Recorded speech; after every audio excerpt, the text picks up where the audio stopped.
Macron pointe du doigt l'AFC Barkhane M23 de ne pas avoir fourni des efforts pour la réouverture de l'aéroport de Goma. Plus de 90% de journalistes tués à l'espace de 7 ans comparativement à la période de 18 années du règne de Joseph Kabila. Le Burundi a exporté pour une valeur de 6 millions de dollars de minerais de 3T. D'où tire-t-elle ces minerais? Est-ce que cela vient de la RDC? Est-ce que cela vient du Burundi? On va analyser ensemble. Bonjour, bonsoir. Nous vous saluons de partout où vous êtes en train de nous suivre. Nous, c'est Analysons Congo. Nous venons encore aujourd'hui. Nous sommes le 23 novembre 2025. Nous venons analyser et partager avec vous certains éléments et certaines choses qui sont si importantes. Likez, partagez, restez connectés et donnez-nous le temps que vous puissiez écouter au moins ce que nous sommes en train de vouloir analyser. Alors, je vous lis ce que déclare Macron au G20. Je note que l'effort n'a pas été fait par le M23 à ceux qui détiennent l'aéroport de Goma pour réouvertir, alors que les conditions administratives ont été prises par la RDC. Je demande instamment à toutes les parties prenantes sur un sujet humanitaire de savoir avancer.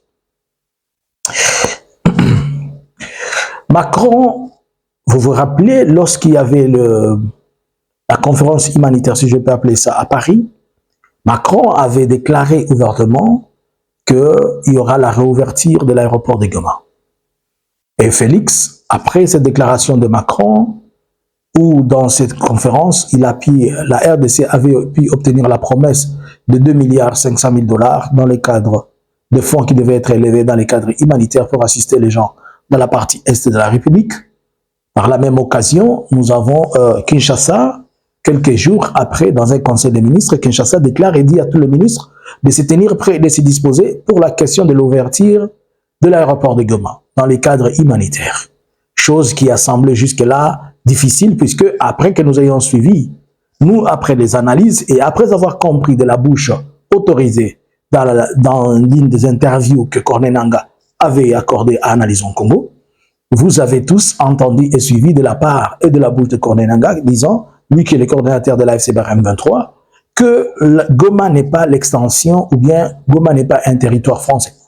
Mais curieusement, Macron se retrouve au sommet du G20, où le grand bailleur, où je peux dire les 20 pays les plus industrialisés du monde se retrouvent, notamment ils sont en Afrique du Sud, et Macron profite de cela à la fois, il profite de cela pour se retrouver devant cette conférence ou bien se retrouver devant les micros pour parler de la question liée à la réouverture de l'aéroport de Goma. À la fois, c'est bon et mauvais. Pourquoi? D'abord, il faut comprendre que c'est un sommet qui n'avait rien à voir avec la réouverture de l'aéroport de Goma. Mais comme ce sont les 20 patrons, qu'on peut appeler les 20 grands patrons du monde, les pays qui se décident par rapport à la diplomatie, par rapport à la politique et les enjeux économiques mondiaux, c'est comme ça que Macron, étant aussi l'un des pays qui sont dans cette conférence-là, a été obligé de pouvoir parler de cette histoire. Mais il faudrait comprendre que en parlant de ça devant le G20 ou en faisant cette conférence, en faisant cela devant cette conférence-là ou bien en conférence de presse, cela revient à promouvoir ou bien à parler et quelque part, cela revient à dire qu'il y a quelqu'un qui nous devons considérer pour la réouverture de cet aéroport. Pour moi, je peux comprendre, c'est comme si Macron demandait à ce que le G8 indirectement prenne langue avec l'AFC Barkhane M23 pour permettre à ce que l'AFC Barkhane M23 donne son accord. Chose tout à fait normale. On ne peut pas ouvrir ou réouvrir cet aéroport, sachant que c'est sous la responsabilité de l'AFC. Mais ici, le gouvernement de Kinshasa dit avoir à prêter des questions administratives. Même si Kinshasa prête des questions administratives, c'est-à-dire l'autorisation administrative et tout ça, sachant que c'est un aéroport qui appartient à la République démocratique du Congo, mais connaissant que cet aéroport n'est pas sous la responsabilité de Kinshasa, Kinshasa ne peut pas se presser de décider, à moins qu'il soit en train de faire une politique communicationnelle comme nous le savons. Il est en train de communiquer, il n'est pas en train d'être réaliste. Mais dans le cadre du réalisme, aujourd'hui, on comprend que c'est quand Macron dit, Macron n'impose pas. Macron ne donne pas l'ordre, mais il demande à ce que les gens aient l'esprit avancé. Alors, c'est comme, entre parenthèses, Macron est en train de demander à tous les deux, vous devez vous asseoir et parler de ça. Alors, moi, je comprends que l'AFC bar M23 a un problème de banque qui ne s'ouvre pas. Et celui qui bloque les banques, c'est Kinshasa. Kinshasa a un besoin de voir l'aéroport s'ouvrir. Puisque si lui, il ouvre l'aéroport, il prétend que nous avons gagné une partie de la guerre. Ou bien nous sommes en train de contrôler. Puisque pour eux, s'ils entrent, ils disent qu'un avion humanitaire est descendu, c'est comme si CAA est descendu pour eux. Et même si CAA descendait, il peut descendre et que l'on ne soit toujours pas en contact avec eux. C'est-à-dire les deux parties.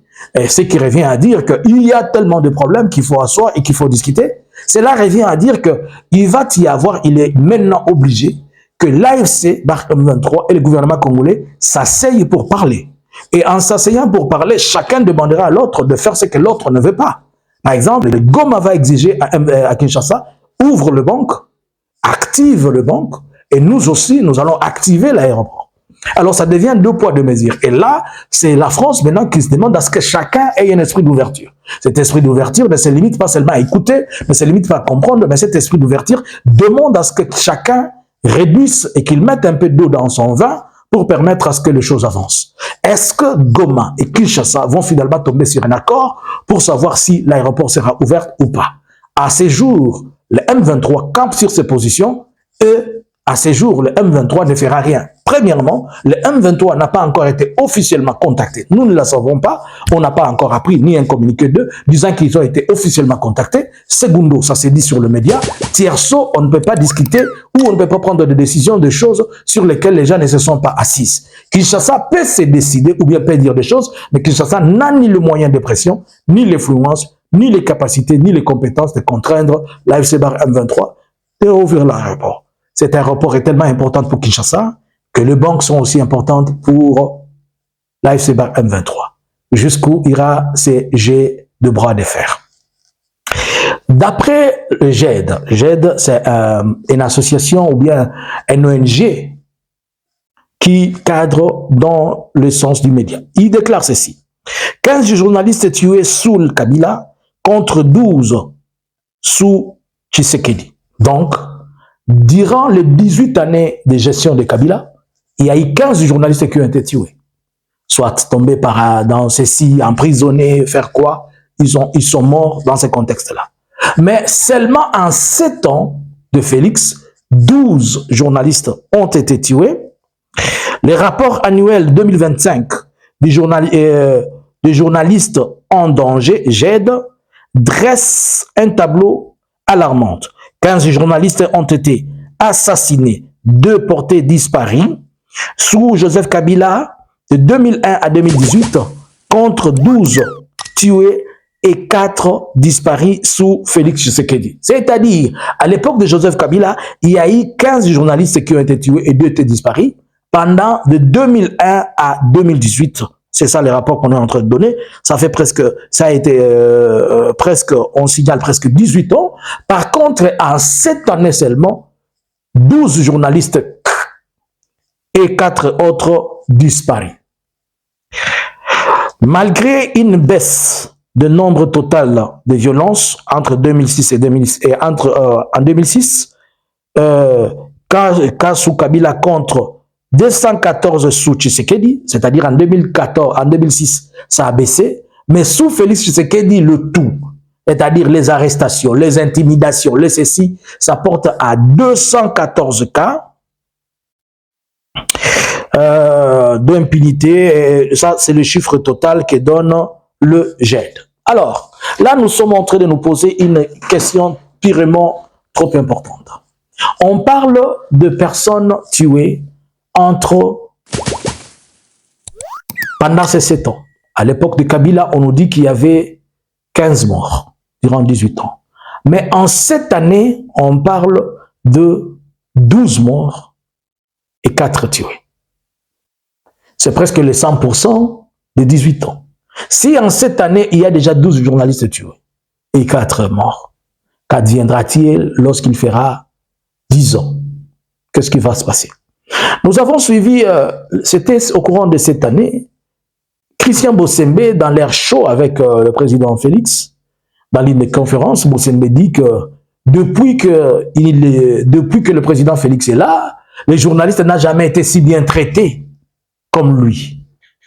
Mais ici, on est en train de parler des cas des personnes décédées. On ne parle même pas des personnes incarcérées, il y en a beaucoup. Et les journalistes dont on est en train de miser, on peut prendre le cas de Jakera qui était en prison. Vous avez les cas de gens qui sont poursuivis, qui sont chassés, qui partent à l'exil, comme le Pero Louara et ainsi que les autres. Même moi qui vous parle, j'ai été plusieurs fois menacé, et vous le savez, que ils sont même arrivés à me dire que c'est l'Interpol et la CIA qui se chargent de mon cas, puisque pour eux, moi je suis déjà mort.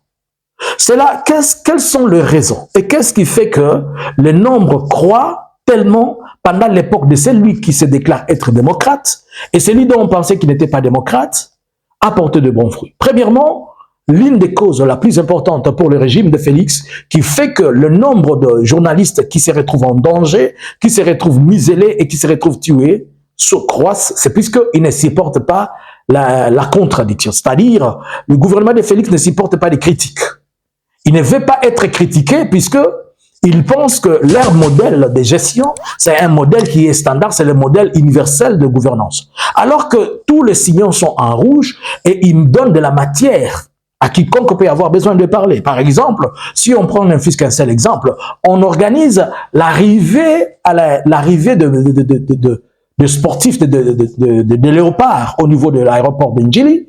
Pour l'unique journée, premièrement, on stoppe le travail de tout le monde. Segundo, on dépense 5 millions. Qui ne peut pas parler? Je vais prendre un exemple récent. Nous voyons Maman Thérèse Kaikomba. Je me pose la question. Dans son état, vous avez vu les images.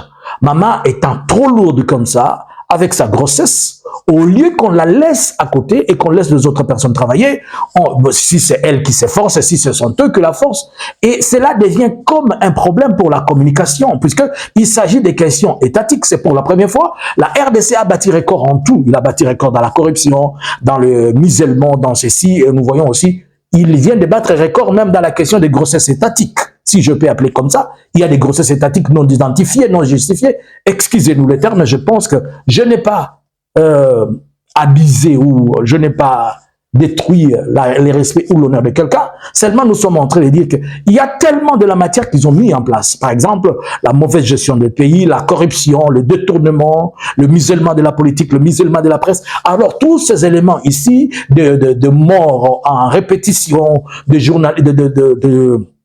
des généraux qui se font arrêter, la gestion opaque du pays, la première dame qui devient une institution, qui entre dans les gouvernements et fait ce qu'elle veut. Récemment, avec le problème de détournement, avec le problème de fonds de 17 milliards de dollars dont les ONG katangaises acquises. C'est-à-dire, il y a tellement de choses qui poussent les journalistes à parler et à dire. Et surtout que le pays a connu de moments et de décisions politiques et diplomatiques qui ne permettent pas. Lorsqu'on se retrouve, par exemple, on est dans l'EAC, nous sommes y arrivés comment? Et tout ça, le gouvernement de Kinshasa ne supporte pas être critiqué puisqu'il sait, selon lui, qu'il sait très bien qu'il est en train de très mal conduire le pays et il ne veut pas qu'on le critique. Deux, le gouvernement de Kinshasa, c'est un gouvernement dictatorial. Nous sommes autour d'un monsieur qui se fait passer pour un dictateur et il ne veut pas qu'on le pointe du doigt de sa dictature. Il y a eu plusieurs éléments, notamment, il veut rester au pouvoir comme si le pouvoir était le pouvoir familial ou clanique. Et c'est dans ce sens-là que ça pousse beaucoup de journalistes à pouvoir parler et dire. Il y a tellement d'éléments qui poussent les journalistes à être tellement actifs. Il faut comprendre aussi que pendant ce temps, l'opposition politique assemblée n'est pas existée. Et c'est le média qui a pris la place du journalisme. Dans tous les sens. Il y a des journalistes investigateurs, il y a des journalistes, je ne sais pas, d'enquête, il y a des analystes, il y a tout ça, telles que les analyses que nous faisons. Alors, tout ceci, ce sont ceux-là qui ont pris la place de l'opposition et ça fait mal au gouvernement. Et pour faire taire les gens, le gouvernement oblige que le média se taise et c'est comme ça qu'on tue beaucoup et les autres se retrouvent en exil. Plusieurs se sont exilés, mais malgré cela, c'est devenu une force. Et si aujourd'hui il peut avoir le double ou bien il peut avoir le chiffre élevé de morts par rapport à l'époque de Kabila, c'est-à-dire les journalistes en République démocratique du Congo ou bien le média en République démocratique du Congo et a pris l'ampleur d'être une vraie force qui dérange et qui tourmente le gouvernement en place. Que pensez-vous de ceci?